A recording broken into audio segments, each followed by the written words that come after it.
Début des années 50, l'Afrique est encore sous le joug des colons. Alors que les peuples réclament timidement l'amélioration de leurs conditions, un homme va consacrer sa vie entière à lutter pour l'indépendance et l'unité du Cameroun. L'UPC a demandé à intervenir sur 3 questions. La réunification immédiate du Cameroun, la constitution d'un conseil de gouvernement et d'une assemblée avec des pouvoirs législatifs, et enfin la fixation d'un délai pour l'octroi de l'indépendance au peuple camerounais. Cet homme, Ruben Oumniobé, est l'un des plus importants nationalistes subsahariens. Il aura pourtant laissé peu de traces dans l'histoire. On a tout fait depuis son assassinat, l'administration française d'abord et puis le gouvernement camerounais, pour effacer ses traces et sa mémoire.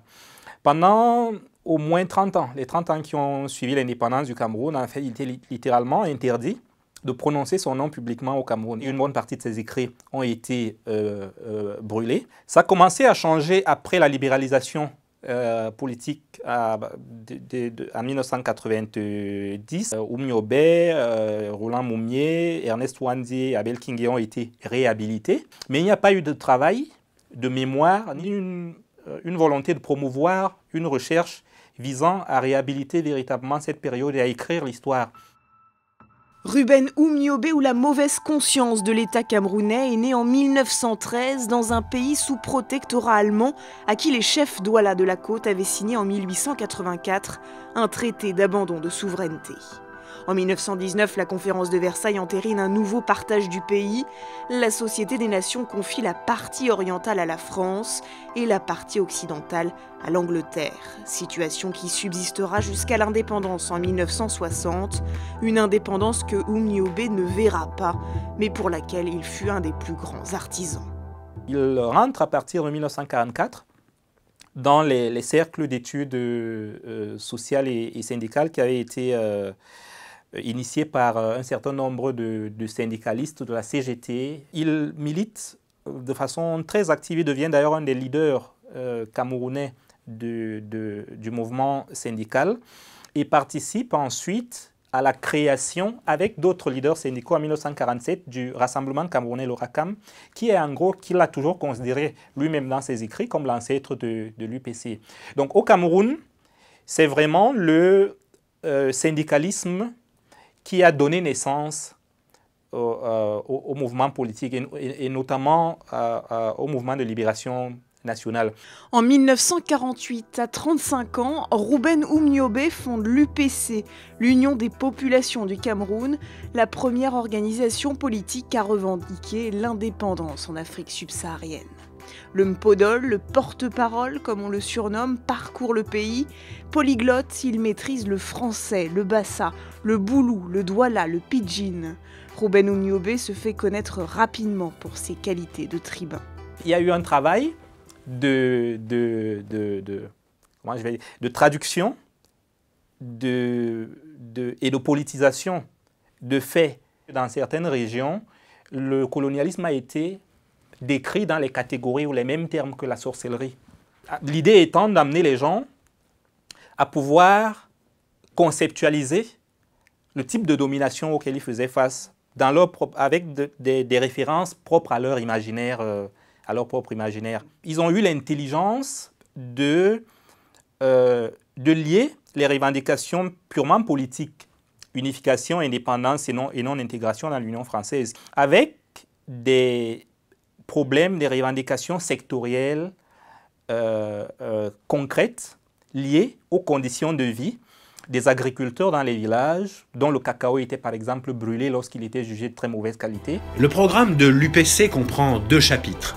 Les revendications particulières intéressant toutes les catégories de population et la grosse question de notre marche vers l'indépendance. Il y a vraiment chez lui une conception de l'indépendance qui n'est pas une indépendance des drapeaux, qui ne consiste pas à faire avec les colons et l'administration, la bureaucratie coloniale, une espèce de haute toi de l'âge, prends ta place.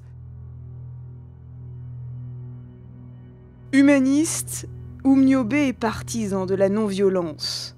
Les colonialistes ont recours à la violence parce qu'ils n'ont pas d'arguments à nous opposer. Mais en 1955, des émeutes sanglantes secouent le pays. L'UPC est interdite par le gouvernement français qui traque ses membres. L'aile radicale du parti entre en guérilla. Oumniobé faisait régner la terreur. Et à partir de ce moment-là, j'ai décidé de lui faire la guerre et de l'éliminer. Oumniobé devient l'homme à abattre pour l'administration coloniale. Il faudra 1 an pour le localiser.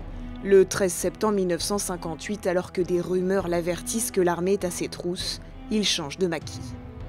Je pense que ce qui s'est passé, c'est que les militaires ont entendu des voix, puisqu'ils se sont approchés tranquillement. Et lorsqu'ils ont aperçu, lorsque Oumé et les autres les ont vus, il était un peu tard, ils sont levés et ont tourné le dos pour s'enfuir et les militaires ont tiré. Il a été abattu de dos, il a été tué lui sur le coup. Il n'y a eu ni sommation ni volonté de l'arrêter vivant. Il faut préciser qu'il n'était pas armé. Personne dans ce groupe n'était armé. Personne dans le maquis de Oum n'était armé. Ils l'ont traîné après sur plusieurs kilomètres jusqu'au village d'abord de Boumyébel, où ils ont exposé le corps. Donc c'était de l'action psychologique. Le fait de traîner son corps par terre, dans la boue, de le défigurer, de l'humilier, en fait d'humilier même le cadavre, puisque comme il n'avait pas pu l'humilier de son vivant, il fallait humilier le cadavre et d'aller ensuite l'exposer au village. Le symbole disparaît, mais la rébellion continue dans l'ouest du pays jusqu'en 1971. La répression fera des dizaines de milliers de victimes. Le fils d'Oumniobé ne sera autorisé à ériger une stèle à son nom qu'au début des années 2000. Pourtant, le discours du nationaliste, défenseur de la réunification, résonne encore aujourd'hui. Une indépendance sans réunification, à ses yeux, n'était littéralement pas une indépendance. En fait, c'était la matérialisation de l'agression coloniale. Lorsque l'UPC a été interdite, justement, les leaders anglophones ne se sont pas particulièrement préoccupés de ce qui arrivait à ce parti. Ils n'ont pas pleinement pris la mesure de ce que la décapitation et l'élimination de l'UPC signifiait, y compris pour leur projet, le projet même de réunification des deux Cameroun, qui était hypothéqué à partir du moment où ce parti lui-même était mis hors jeu. En 1960, la France installe Amadou Ahidjo à la tête du pays. 58 ans plus tard, la puissance coloniale estime qu'elle n'a officiellement jamais été en guerre au Cameroun. Ruben Oumniobé sera tombé lors d'une guerre secrète.